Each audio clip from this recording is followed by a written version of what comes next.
We begin tonight with breaking news out of Oklahoma City, Oklahoma.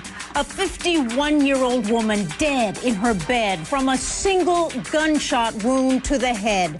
The perpetrator, her 23-year-old husband. The young hubby tells police his wife's death was, well, it was all an accident. A sex fantasy game gone wrong.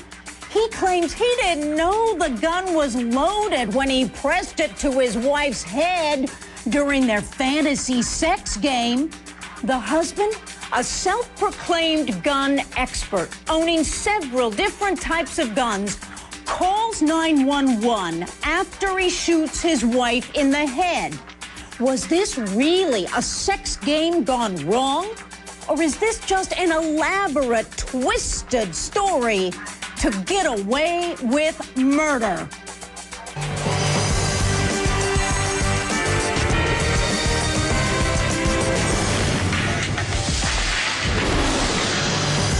Of what he was doing handling that gun. All right, let's go to the lawyers. Eleanor Odom, felony prosecutor, death penalty qualified out of Atlanta, Georgia. Peter Odom, defense attorney out of Atlanta. And Meg Strickler, defense attorney, also out of Atlanta, Georgia. Eleanor Odom, he's going to be your ballistics expert on this case. He's going to take the stand for you. But here's another thing you've got going for you, because in that bedroom, if that, in fact, is what they did, how is he going to corroborate his story? You don't go around and tell your friends and family, this is what we do in the bedroom, and the other person that knows about it is dead. Isn't that convenient, Gene, that she is dead, and he can make up whatever story he wants. And this ballistics expert would be my #1 witness explaining all that physical evidence, because what we know is that physical evidence doesn't lie. It doesn't change, and that is going to tell such a story. And Gene, let's face it, just on the outset, this story sounds kind of bogus. I'd like to know if she had ever discussed with her friends some of these sexual fantasies. And if he's such a gun expert, he'd know the gun was loaded. Yeah. You check to see if a gun is loaded or not. This is just preposterous. It is. It is. To Peter Odom, and there are two sides to every story. All right, innocent until proven guilty. He's had arresting charges at this point. Peter Odom, how are you going to corroborate his story? He's going to have to take the stand because he's admitting he did it. Gene, in a courtroom in Atlanta not 2 years ago, one of the top firearms experts in the state of Georgia, a person with the GBI, who shall remain nameless, a person that had tested tens of thousands of guns in his career, admitted that he had twice accidentally fired off guns in his laboratory.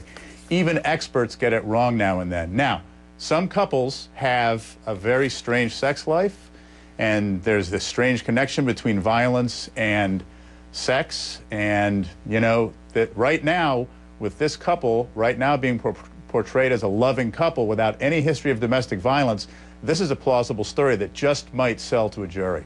You said one thing I agree with. Motive is going to be important here. It is going to be important, the motive. To Meg Strickler, having your gun fire in a laboratory under pristine conditions, that's very different from putting it to the temple of somebody's head and obviously pulling a trigger.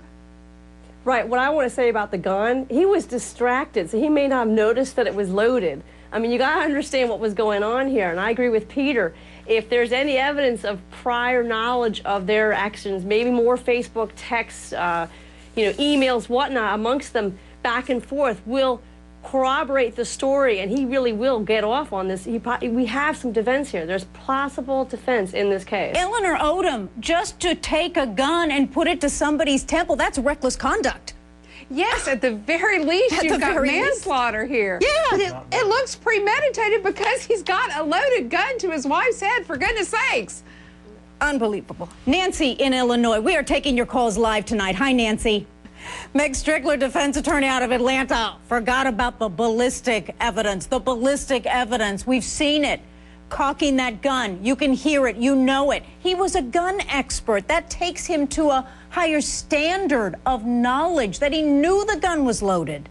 Now, if I remember correctly, he's not a gun expert. He knows. Oh, he thought he was. No, he called himself a gun expert. Yeah. But that's different. He's only 23 years of age. He doesn't have much life experience yet. But also, could you make this story up? I mean, come on. I think this is plausible. There is corroborating evidence. They've been married for 3 years. Every story we're hearing so far is that they were a loving couple.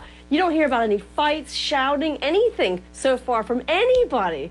I think this might have actually happened. Well, if you think this is the only defense of its kind, it's not. We want to show you some of the cases where there has been a defense like this. Deborah Yvette Parker